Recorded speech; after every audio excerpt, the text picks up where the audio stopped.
Patuloy ang pagbabantay sa level ng tubig sa Ipod Dam sa Bulacan.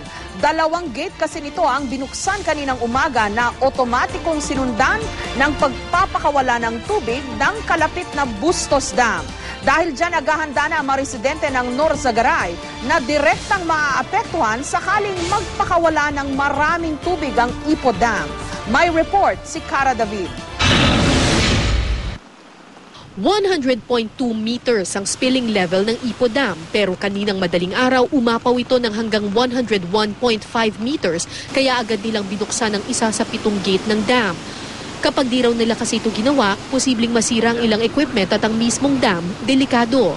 Sa lakas ng dating ng tubig, kasi may force ng flow ng tubig, may posibilidad na magka-diferensya ang Ipod Dam. So nag-release na kayo pa? Kaya nag-release kami bago man mag-overflow. Pero pagdating ng alas 8 ng umaga, lalo pang tumaas ang water level, kaya 2 gate na ang binuksan nila at nagpakawala ng aabot sa 109 cubic meters per second na tubig. Unti-unti lang humupa ang water level pagdating ng tanghali at sa ngayon, 1 gate na lang ng Ipod Dam ang nakabukas. Andito ako sa Ipod Dam kung saan nagpapakawala na sila ng tubig doon sa kanilang isang gate, gate number 1, approximately 47.6 cubic meters per second ng tubig ang pinapakawalan mula dito sa nakabukas na gate na ito. Ang lahat ng tubig na iyan ay dumediretso sa Angat River. Pero ayon naman sa mga eksperto, 600 cubic meters per second ang capacity ng Angat River, kaya walang anumang banta ng pagbaha sa mga low-lying areas dito sa Norzagaray, Bulacan. Ang barangay Matiktik sa Norzagaray, Bulacan ang isa sa mga direktang apektado kapag nagpakawala ng malaking volume ng tubig ang Ipod Dam. Kaya laging handa ang mga taga rito sa tuwing magpapakawala ng tubig ang dam.